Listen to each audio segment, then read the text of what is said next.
اور اتنے لمبے لمبے لانگ مارچ کر رہے تھے. اور یہ پتہ نہیں پاکستانی سیاستدانوں کو کیوں سمجھ نہیں آتی کہ جو پاکستان کی جو اکنامک اسٹیبلٹی ہے وہ لنک ہے. اور اس وقت عمران خان صاحب کیا چاہتے ہیں؟ وہ یہ کہتے ہیں کہ میں سڑکوں پہ زیادہ سے زیادہ دیر رہوں، ملک کا اکنامک لاس ہو، اور حکومت انڈر پریشر آ جائے اور کہے کہ میں الیکشن کرانا ہے. سو ایٹ دا اس وقت یہ سمجھا جائے کہ جو لاس ہے وہ ریاست اسٹیٹ کا ہوگا. سو اسٹیٹ کا جب لاس ہو رہا ہوگا تو حکومت جو ہے وہ کہے گی کہ بھائی ہمیں تو عمران خان صاحب کو اکوموڈیٹ کرنا چاہیے. تو اس بیس کے اوپر جو ہے وہ الیکشن جو ہے وہ جلدی کال کیے جائیں. اب یہ امیجن کریں کہ آپ ایک طرف جو سعودی پیسہ، چائنیز، یہ وہ، ایک طرف وہاں پاکستان میں پیسے لانے کو تیار نہیں ہے، اور دوسرا بات یہ ہے کہ پاکستان کی جو ریاست ہے، جو اسٹیٹ ہے، وہ سوائے چائنیز کی اور سعودیز کی اور جو فرینڈلی ملک ہیں اس کے علاوہ کسی کو ایک اچھا ریڈ کارپٹ ویلکم بھی نہیں دیتا. بہت سارے مجھے لوگوں سے ملنے کا اتفاق ہوتا ہے جو بیسیکلی سمجھتے ہیں کہ پاکستان کے اندر وہ انویسٹمنٹ کرنا چاہتے ہیں یا ان کی کمپنیز انویسٹمنٹ کرنا چاہتی. بہت سارے ممالک ایسے ہیں، لیکن وہ کہتے ہیں کہ پاکستان میں کس طرح کا فرینڈلی انوائرمنٹ نہیں ہے. اور جسے آپ یہ کہہ لیں کہ یہ وہ جو فرینڈلی انوائرمنٹ ہے وہ کس طرح کا چاہیے ان کو.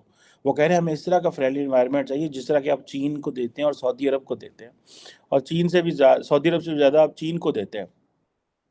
اب یہ دیکھیں کہ جسے آپ یہ سمجھ لیں کہ ایک بڑی پاکستان کی یہ ناکامی ہے کہ ہم سارا کا ٹائم یا تو اگر اسٹیٹ کے ادارے اتنے کمزور ہیں کہ اگر ریاست پاکستان ٹاپ سے انٹرفیئر نہ کرے تو آپ کی جو فورن ڈائریکٹ انویسٹمنٹ نہیں آتی، اور اگر وہ فورن ڈائریکٹ انویسٹمنٹ آتی ہے تو ہمیں یہ نہیں پتہ چلتا اس کی ٹرمز اینڈ کنڈیشنز کیا ہیں. سو یہ وہ معاملات ہیں جس کی وجہ سے پاکستان جو ہے کہ یہ جو جسے آپ کہہ لیں کہ یہ ہمیں ہر روز فیس کرنا پڑتا ہے، لیکن ہم اپنے ادارے نہیں بنا سکے. اب ساتھ بھارت دیکھیں، روزانہ فورن ڈائریکٹ انویسٹمنٹ آ رہی ہے، یونیکارنز آ رہی ہیں، پتہ نہیں کیا کیا آ رہا ہے. اس طرح کا ماحول بنایا، اینڈ وہاں پر ظاہری بات ہے بھارت اتنا بڑا ہے کہ وہاں پہ جو اسٹیٹس کی جو ہوتے ہیں چیف منسٹرز ہوتے ہیں، دے جیلسلی گارڈ. وہ چاہتے ہیں کہ یہاں پہ انویسٹمنٹ لے کے آئے. مودی کھینچ کے انویسٹمنٹ گجرات لے کے جا رہا ہے، بہار والا کہیں اور لے کے جا رہا ہے، یو پی والا کہیں اور لے کے جا رہا ہے، کہیں اور اتراکھنڈ والا کہیں اور لے کے جا رہا ہے، ساؤتھ والے حیدرآباد، ادھر ادھر ہر جو اسٹیٹ ہے وہ اپنے حساب سے جو ہے وہ چیزیں لے کے جا رہی. اب یہ امیجن کر لیں. اور پھر ہمیں یہ بھی بتایا جاتا ہے جی محمد بن سلمان اس لیے نہیں آ رہے کیونکہ ان کا ساؤتھ کوریا کا وزٹ تھا، یہ تھا وہ تھا، اور یہ دوبارہ یہ ہوگا، وزٹ کرے گا. لیکن ڈونٹ فرگیٹ، میں نے پہلے کہا تھا کہ انڈیا وہ جا رہے ہیں بزنس کرنے اور پاکستان آ رہے ہیں وہ پولیٹیکل اسٹیبلٹی دینے کو. لیکن پاکستان میں کیونکہ فوجی آرمی چیف بدلنا ہے اور عمران خان سڑکوں پہ ہے تو وہ سمجھتے ہیں میں کیوں جاؤں پاکستان میں، کس سے بات کروں جب مین اپوزیشن پارٹی سڑکوں پہ ہے اور وہ چاہتی ہے کہ ملک کا آلریڈی نقصان وہ کرنا چاہتے ہیں، تو میں کیوں اس طرح کی جا کے پولیٹیکل اسٹیبلٹی دوں اور وہ اپنے آپ کو کیوں کنٹروورشل کروں. اور سننے میں آیا کہ انہوں نے عمران خان صاحب کو بھی شاید کہا ہوگا کہ آپ جو ہے وہ کال آف کر دیں اپنا دھرنا. انہوں نے کہا میں کیوں کال آف کروں. پھر جب یہی وزیر اعظم جب کبھی عمران خان دوبارہ بنے گا، جو کہ میرا خیال ہے نہیں بنے گا، لیکن جب یہ دوبارہ سعودی عرب جائے گا تو اسی کرون پرنس کو یاد ہوگا کہ میں پاکستان آنے لگا تھا تو اس بندے نے میرے لیے اپنا دھرنا کال آف نہیں کیا تھا، اور اس کی ڈیمانڈز بھی کوئی بہت بڑی نہیں تھی. سو یہ وہ پاکستان کی کنٹینیوسلی جسے آپ کہتے ہیں نا جگ انسائی ہماری دنیا میں ہوتی ہے. اور یہ جگ انسائی جو ہے وہ اس لیے ہوتی ہے بیکاز کہ ہمارا پولیٹیکل ٹیمپریچر نیچے نہیں آ رہا. یہ جگ انسائی ہماری اس لیے ہو رہی ہے کیونکہ ہم ٹیبل پہ بیٹھ کے اپنے مسئلے ڈسکس نہیں کرنا چاہ رہے. یہ ہماری جگ انسائی اس لیے ہوتی ہے کہ سیاستدان ایک ٹیبل پہ نہیں بیٹھتے. ان کو یا تو فوجی بٹھاتے رہے ماضی کے اندر یا عدالتوں کی وجہ سے، یا بہت کبھی کوئی ریئر اپرچونٹی ہوگی کہ سارے سیاستدان ایک ٹیبل پہ بیٹھیں اور اپنے مسائل حل کریں، اور بار بار یہ اسٹیبلشمنٹ فوج کی طرف دیکھتے ہیں کہ ہمیں پاور میں لایا جائے، یا یہ جوڈیشری سے کی طرف دیکھتے رہتے ہیں کہ ہمیں ریلیف دیا جائے. سو یہ بیسیکلی پاکستان کے اندر یہ جسے کہتے ہیں نا کھیل تماشا پتلی تماشا چلتے رہنا ہے جب تک سیاستدانوں نے ایک ٹیبل پہ بیٹھ کے اپنے مسئلے حل نہیں کرنے. اور دیکھیں اسٹیبلٹی کی بات، آپ کے ارد گرد 4 ملک ہیں جو ہمارے نیبرنگ کنٹری ہیں. انڈیا سے کٹی کی ہوئی ہے، تعلقات ہم نے ویسے تباہ کر لیے ہوئے ہیں. افغانستان اتنے جوگا نہیں ہے، اس کے پاس کچھ ہے نہیں ہے، وہ الٹا ہماری اکانومی بھی لے کے ڈوب رہا ہے. ایران دنیا سے ڈسکنیکٹڈ ہے، سینکشنز لگی ہوئی ہیں. چین کی جو انڈسٹری ہے ہم اس کا مقابلہ ہی نہیں کر سکتے. تو ہم نے کیا کرنا ہے؟ ہمارے پاس کیا رہ جاتا ہے؟ ہمارے پاس سوائے سمندر ہی رہ جاتا ہے، اور سمندر کا بھی ہم فائدہ نہیں اٹھا رہے ہیں. سمندر کا بھی فائدہ ہم اٹھا سکتے ہیں اگر ہم وہاں پہ فشنگ کریں. پاکستان کی فشنگ انڈسٹری بہت بڑی ہو سکتی ہے. سو یہ ایک بڑی انفارچونیٹ سی کنڈیشن ہے کہ ہم پھنسے ہوئے ہیں، ایک ڈیڈ لاک میں پھنسے ہوئے ہیں، اور ہم آگے کی طرف جو ہے وہ نہیں جانا چاہ رہے. اور ہم آگے کی طرف اس لیے نہیں جانا چاہ رہے کیونکہ پاکستان کے تمام سیاستدان ایک بات سوچتے ہیں. وہ یہ سوچتے ہیں کہ ہمیں at the end of the day میں اکیلا لیڈر پاکستان کو کرائسس سے نکالوں گا. اور ملک کا جو پولیٹیکل انوائرمنٹ اتنا پولرائزڈ ہے کہ کسی سیاسی جماعت کو یا کسی سیاسی لیڈر کو 2/3 میجورٹی تو نہیں ملنی کہ وہ اپنی مرضی کی کانسٹیٹیوشن، اپنی مرضی کی لیجسلیشنز کر سکے، مرضی کی ریفارمز کر سکے. تو جب یہ چیزیں ہونی نہیں ہے تو ایک ٹیبل پہ بیٹھ کے اپنا ایک پولیٹیکل لائے عمل کیوں اختیار نہیں کرتے؟ یہ انتہائی سیلفش قسم کی اپروچ ہے.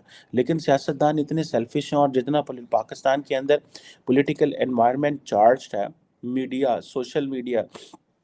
مجھے حال ہی میں اتفاق ہوا اپنے گاؤں جانے کا، وہاں سے لوگوں کو ملنے کا. یقین کر کے مانیں کہ وہاں پہ جو سوشل میڈیا پہ جو خبریں آتی ہیں، نہ تو لوگ انہیں ویریفائی کر سکتے ہیں، نہ لوگوں کو پتہ ہے کہ خبروں کی سچائی کیا ہے. وہ بس کسی بندے نے فیس بک، یوٹیوب پہ کوئی چیز ڈال دی، لوگوں نے اس کو سن لیا اور انہوں نے کہا جی سوشل میڈیا پہ چل رہا تھا.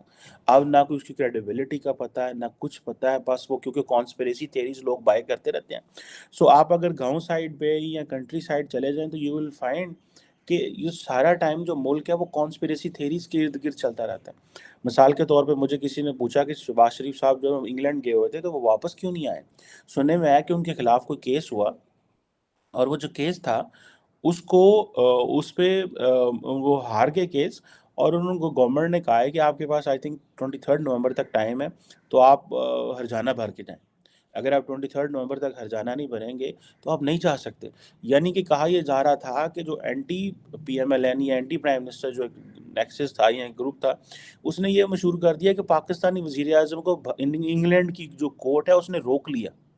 اور لوگ اس کو مان رہے تھے، لوگ اس تھیری کو مان رہے تھے کہ ہاں جی واقعی لگتا ہے کہ انہوں نے روک لیا اس کو، اور وزیر اعظم جو ہے اس کی طبیعت خراب نہیں ہوئی، اس کو انگلینڈ میں روک لیا گیا کیونکہ وہ وہاں پہ کیس ہار گیا. میں نے کہا جی ایسے تھوڑا ہی ہوتا ہے، ڈپلومیٹک پاسپورٹ ہے، is a prime minister of the country. یہ تو نہیں ہوتا کہ آپ جو ہے اس کو، وہ ایک چھوٹی کورٹ ہے اس کے بعد اپیل کر سکتا ہے، اور بہت ساری چیزیں ہیں. سو یہاں پہ ہم لوگ اپنے ریاست اور اپنی اسٹیٹ اور اپنے اسٹیٹ آفیشلس کو جو نقصان پہنچاتے ہیں، جس کا ریاست کو ڈائریکٹ نقصان پہنچتا ہے. سو یہ وہ پولرائزڈ اینڈ چارجڈ انوائرمنٹ ہے جس میں ہم سب لوگ سروائیو کر رہے ہیں، اور اسی میں ہم لوگ وہ سمجھتے ہیں کہ پاکستان جو ہے اس کی شاید اسی میں شاید کوئی بہتری ہے، یا یہی ہم جو کریں گے وہ ٹھیک کریں گے. سو یہ ایک بڑی انفارچونیٹ سی کنڈیشن ہے. یہ جو ایک چارج انوائرمنٹ ہے، this is not going to take us anywhere. یہ ہمیں کہیں پہ بھی نہیں لے کے جا رہا. اور ہم سارا ٹائم جو ہے وہ اپنی اس میں لگے رہتے ہیں. کرکٹ میچ آپ دیکھیں، کرکٹ جو ہے وہ پاکستان کو یونائٹ کرتا ہے. ایک سیمی فائنل پاکستان نے جیتا، لوگوں کو سیاسی چیزیں بھول گئیں. ابھی فائنل ہوگا، ابھی تک کی کنڈیشن آؤٹ آف دس، لیکن آپ کے اندر صرف پالیٹکس ہوتی ہے. سافٹ پالیٹکس، سافٹ پاور ہے ہی نہیں ہے. کلچر، سپورٹس، ایجوکیشن، اس طرح کی کبھی معاشرے میں ایک اچھی اکانومی، یہ کوئی سکسیس سٹوری آتی نہیں ہے جس کو لوگ دیکھیں، یاد کریں، بات کریں اور لوگوں کی اٹینشن ڈیورٹ ہو جائے. سو یہ جو پولیٹیکلی چارج انوائرمنٹ ہے ملک کے اندر، this is not good for the health of the country and for the mental health of the people of this country. Otherwise پھر اسی طرح ایک دوسرے کو ہم جو ہے وہ لگے رہیں گے. لیکن یہ ایم بی ایس کا وزٹ جو پوسٹ پون کرنا ہے، دس از پیورلی 3-4 وجوہات ہے. ایک، آرمی چیف کی اپوائنٹمنٹ کا مسئلہ ہے. دوسرا جو ہے وہ کیا اسے بولتے ہیں، جو عمران خان صاحب جو ہے وہ دھرنے لے کے بیٹھے ہوئے ہیں.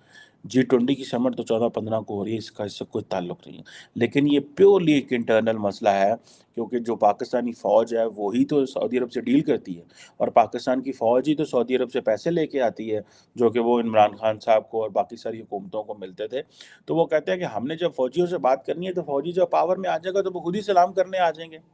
تو نارملی تو ایسا ہی ہوتا ہے کہ ہمارے آرمی چیف جو ہے جب پاور میں آتے ہیں تو تھوڑی دیر بعد ہمارے جیسے سیاستدان کرٹسی کال کے لیے جاتے ہیں سعودی عرب، چین اور ادھر جاتے ہیں، تو آرمی کی لیڈرشپ بھی اسی طرح کرٹسی کال کے لیے چلی جاتی ہے. So this is what is going to happen and this is what is going in this country. کہ ایک آرمی چیف کی اپوائنٹمنٹ اتنا ٹیمپریچر اوپر کر دیا کہ پاکستان کی فارن افیئرس، پاکستان کی ڈومیسٹک اسٹیبلٹی پاکستان کی اقتصادیات اور سارے کا سارا جو سیٹ اپ ہے وہ یرغمال ہوسٹیج بن کے رہ گیا. اینڈ دس از بیکاز کہ ہمارے سیاستدان کیا چاہتے ہیں، وہ چاہتے ہیں کہ ہم اپنی مرضی کا وزیر اعظم لگائیں، جو کہ کل کو جب وہ پاور میں آئیں تو ان کی حکومت بھی چلائے، ان کی اپوزیشن کو جیلوں میں بھی ڈالے، ان کے لیے باہر سے پیسے بھی لے کے آئے، اور ان کے جو کولیشن سپورٹرز ہیں، کولیشن پارٹنرز ہیں، ان کو بھی ان کے پاس رکھے. This is the demand of the Pakistani politicians from the army chief, which is very unfortunate, undemocratic, and not something as per the mandate they get from the people of the country. Unfortunately. Thank you very much.